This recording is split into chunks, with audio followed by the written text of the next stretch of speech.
buenas tardes, ¿cómo les va? Deportes aquí en Noticiero Nueva Edición Mediodía, pero vamos a hablar de la psicología deportiva, particularmente en la iniciación en el deporte de niñas y niños. Para eso hemos invitado a Romina Abogado, que es psicóloga deportiva, para hablar un poco de esta etapa tan fundamental, tan importante, donde el niño o la niña aprende jugando.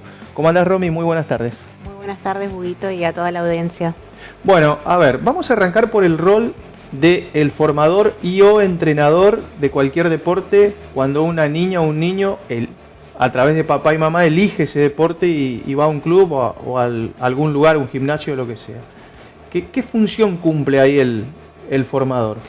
Bueno, pensemos que cuando un niño o niña se inicia, probablemente no elija todavía el deporte. Somos mamá y papá los que lo llevamos, ¿no? Uh-huh.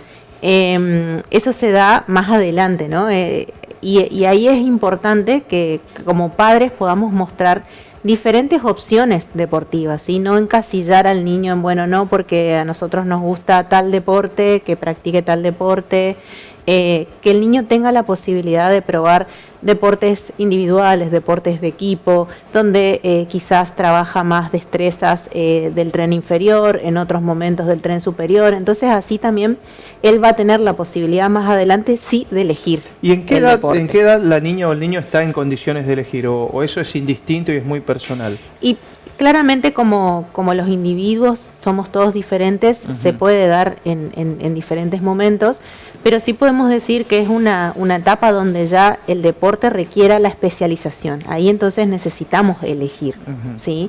Que se da aproximadamente, depende del deporte, entrando a la adolescencia, ¿no? Ese es el momento donde probablemente necesitemos elegir y quedarnos con un deporte si es que de alguna manera queremos llegar al alto rendimiento con ese deporte, ¿sí? Hay un punto importante, Romy, en lo que dijiste respecto a los padres, papá o mamá. Papá o mamá jugaron al vóley o al fútbol papá y entonces el nene tiene que jugar al fútbol.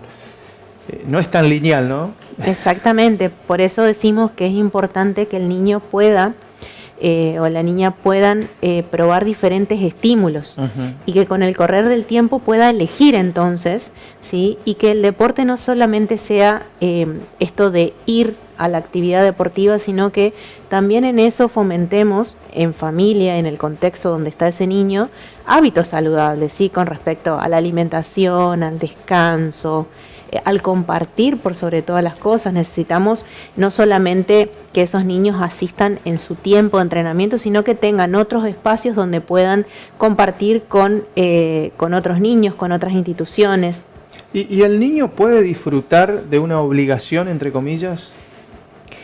¿De qué depende eso? ¿De que papá y mamá le quiten presión y lo lleven a jugar y no le estén pidiendo que si es básquet haga dobles o juegue titular? ¿De qué depende esto? Que el niño disfrute de que el niño quizás lo puede ver como un juego y no tanto como una obligación. Bueno, es fundamental que, volviendo a esto del rol del entrenador, los entrenadores también y los que acompañamos a los niños motivemos desde el placer del juego, digamos, ¿no? O sea, que busquemos que los niños disfruten y aprendan a través del juego, ¿sí? Uh-huh. En la iniciación deportiva no hablamos de obligación, sino que estamos de alguna manera fomentando la motivación y el interés intrínseco por la actividad física y el movimiento, por el descubrimiento, por el compartir, por el desarrollar habilidades. Las personas necesitamos sentirnos capaces. Entonces es fundamental que el desarrollo sea progresivo y adaptado al momento evolutivo en el que está transitando ese niño o niña. Y ahí cuando decís, las personas necesitamos sentirnos capaces, ¿también está bueno que papá, mamá y el entrenador resalten esas capacidades más allá de ciertos errores, obviamente que todos los tenemos? Claramente, ¿no? Esto es muy importante que permanentemente estemos incentivando al esfuerzo, ¿no? Uh-huh. Al intentarlo, a hacerlo una y otra vez, ¿sí? Y felicitar más que nada eso, esta posibilidad de esforzarse y de no quedarse con el error o con la situación de que no me sale a la primera, ¿sí? Entonces, más que nada resaltar eso, el trabajo y el esfuerzo por la práctica, ¿sí? No tanto los resultados, por así decirlo. Ahora, viste que de un tiempo a esta parte se considera que la psicología deportiva también es necesaria para los niños y para las formativas. porque se creía que la frustración en un niño era momentánea y no, la frustración puede marcarte a futuro para, no digo solo para el deporte, sino para otras actividades. Claramente que sí, y hoy en día también necesitamos desarrollar esa frustración, ¿sí? La frustración en sí no es mala.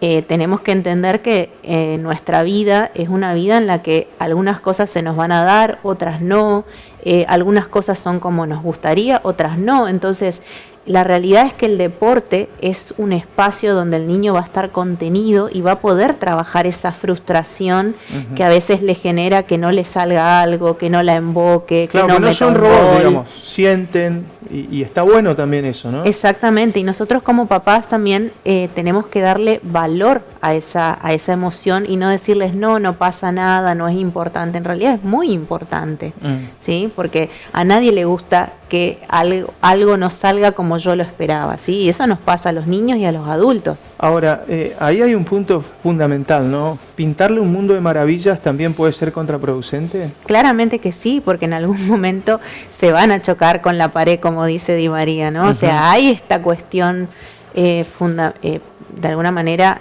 natural de la vida, ¿no? De que siempre vamos a tener obstáculos a derribar. Y es importante, por eso digo, que sea en un ambiente donde esté contenido el aprendizaje de ese obstáculo o de esa barrera y de eso que me genera frustración.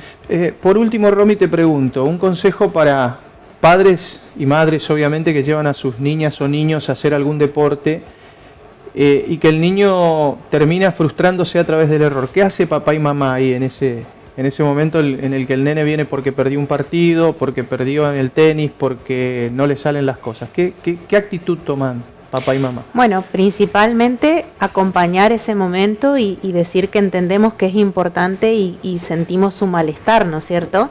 Y acompañar no solamente desde lo que decimos, sino también con la comunicación no verbal, ¿no es cierto? Cuando estamos en presencia, ¿no es cierto?, por ejemplo, de una competencia, los niños van a estar muy pendientes de lo que los adultos hacemos. Claro. Entonces van a observar nuestros gestos, no sé, nuestros enojos también por cualquier situación. Entonces es fundamental que como papás validemos esa situación de que ellos se sientan mal, angustiados y tristes, pero mostrarles de que, bueno, el deporte nos permite esto de, bueno, hoy no te fue bien, vamos a seguir trabajando para que mañana te vaya mejor. Buenísimo. ¿Sí? Romy, ¿cómo te encuentran en redes sociales? Bueno, me encuentran como Romina Abogado Psi. ¿Sí? Ahí me pueden contactar, está mi número telefónico también, ¿sí? Así que bueno, siempre es un placer, Romy. Muchísimas gracias, Hugo. Un gran tema y creo que nos quedaron un montón de cosas por desarrollar respecto a la iniciación deportiva. Seguramente vamos a tener otra charla de este tema. Muchas gracias. Excelente. Un gusto. Romina Bogado, psicóloga deportiva, hablando de la iniciación deportiva, particularmente el rol de entrenadores, formadores y de los padres, papá y mamá, que nos están viendo a esta hora en el noticiero. Continuamos ahora con más información.